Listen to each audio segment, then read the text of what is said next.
तो बच्चों, आज हम आगे पढ़ते हैं भाषा, व्याकरण एवं लिपि।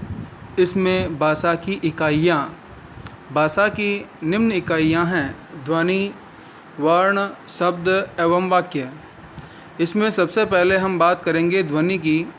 हमारे मुख से निकलने वाले प्रत्येक स्वतंत्र आवाज़ ध्वनि कहलाती है। भाषा के मौखिक रूप में केवल ध्वनि का ही प्रयोग होता है। दूसरा है वर्ण। वर्ण ध्वनि के रूप में ही वक्ता के मुख से उच्चरित होता है। वह भाषा की सबसे छोटी इकाई है जिसके और टुकड़े नहीं हो सकते हैं, जैसे क, च, ट, त, प आदि। शब्द वर्णों के सार्थक समूह को शब्द कहते हैं, जैसे क, म, ल मिलकर कमल शब्द बनता है। उसके बाद आगे आता है पद। वाक्य में प्रयुक्त शब्द के व्यावहारिक रूप अथवा विभक्ति रूप शब्द को पद कहते हैं, जैसे राम ने रावण को मारा या राम ने रावण को बाण से मारी, है ना। इस वाक्य में राम ने रावण को बाण से और मारा, ये पद रहेंगे। शब्द अगर अपन बात करें तो इसमें शब्द हो गए हैं 7 और पद की अगर अपन बात करें तो पद रहेंगे 4। आगे आता है वाक्य।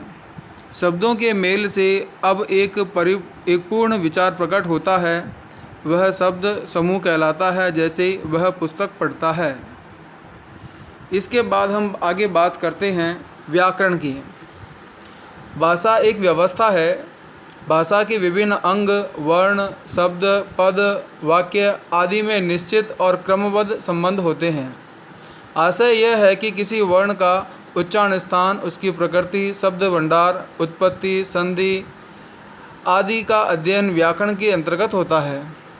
भाषा को शुद्ध रूप बनाए रखने के लिए तथा उसका मानक रूप निर्धारित करने के लिए नियमों की आवश्यकता होती है। इन्हीं नियमों को योजनाबद्ध रूप से लिखे जाने पर उसे व्याकरण की संज्ञा दी जाती है। व्याकरण परिभाषा। व्याकरण का शाब्दिक अर्थ है विश्लेषण करना। आशय यह है, व्याकरण भाषा का विश्लेषण कर रचना को स्पष्ट करता है। व्याकरण की परिभाषा इस प्रकार दी जा सकती है। व्याकरण वह शास्त्र है जो हमें किसी भाषा के शुद्ध रूप को लिखने तथा बोलने के नियमों का ज्ञान कराता है। वस्तुतः व्याकरण से नियमों में स्थिरता आती है। नियमों की स्थिरता से भाषा के एक प्रकार में मानकता स्थापित होती है और यही मानकता भाषा को परिनिष्ठित रूप प्रदान करती है। अतः व्याकरण ही एक ऐसा शास्त्र है जो भाषा को सर्वमान्य, शिष्ट, सम्मत और स्थायी रूप प्रदान करता है। व्याकरण के अंग। भाषा की मूल ध्वनियों में लिखित चिन्हों को वर्ण कहते हैं। वर्णों के मेल से शब्द, पद बनते हैं। इनसे वाक्य का निर्माण होता है। इस प्रकार व्याकरण के 4 अंग हैं: वर्ण विचार, शब्द विचार, पद विचार और वाक्य विचार। सबसे पहले हम बात करते हैं वर्ण विचार की। इसके अंतर्गत वर्णों से संबंधित उनके आकार, उच्चारण, वर्गीकरण और उनके मेल से शब्द निर्माण की प्रक्रिया का उल्लेख रहता है। दूसरा है शब्द विचार। इसमें शब्द के भेद, उत्पत्ति, व्युत्पत्ति व रचना आदि के साथ शब्दों के प्रकार का उल्लेख होता है। तीसरा है पद विचार। इसमें शब्द से पद निर्माण प्रक्रिया, पद के विविध रूपों का वर्णन होता है। चौथा है वाक्य विचार। इसके अंतर्गत वाक्य के संबंध में उसके वाक्य की रचना, वाक्य के प्रकार आदि का अध्ययन किया जाता है।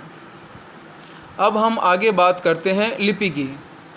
जब भाषा को लिखित रूप की आवश्यकता पड़ी तो मौखिक ध्वनियों को अंकित करने के लिए कुछ चिन्ह बनाए गए। ये चिन्ह लिपि कहलाए। लिपि लिखित ध्वनि संकेतों को लिपि कहते हैं। प्रत्येक भाषा की अपनी लिपि होती है, जैसे हिंदी की देवनागरी, अंग्रेजी, रोमन, उर्दू, फारसी, पंजाबी गुरुमुखी लिपि में लिखी जाती है।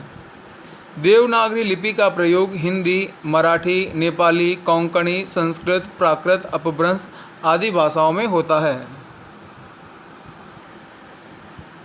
भारत की 2 प्राचीन लिपियां थीं, ब्राह्मी लिपि और खरोष्ठी लिपि। इनमें भी ब्राह्मी लिपि से देवनागरी लिपि का विकास हुआ। देवनागरी लिपि की प्रमुख विशेषताएं इस प्रकार हैं। यह दाईं से बाईं ओर लिखी जाती है, उच्चारण के अनुरूप लिखी जाती है, संपूर्ण लिपि समूह स्वर और व्यंजन में विभक्त है, एक वर्ग के वर्णों का उच्चारण स्थान एक ही होता है, इसकी ध्वनियों में संसार की किसी भी भाषा का उच्चारण किया जा सकता है, शिरोरेखाओं का प्रयोग होता है, उच्चरित वर्ण में ही वर्ण लिखे जाते हैं, अनुनासिक और अनुस्वार ध्वनियों के लिए पृथक चिन्ह हैं। इनमें स्वरों के लिए मात्राओं की निश्चित व्यवस्था है। मात्राओं का प्रयोग व्यंजनों और स्वरों के संयोग के समय होता है। अक्षरों में सुडौलता है तथा वर्ण गोलाइयों से युक्त हैं। वर्णों की स्पष्टता है, यह रोमन लिपि की अपेक्षा कम स्थान घेरती है। वर्ण विभाजन में वैज्ञानिकता है। इस प्रकार हमारा टॉपिक भाषा, व्याकरण और लिपि पूरा समाप्त होता है। धन्यवाद।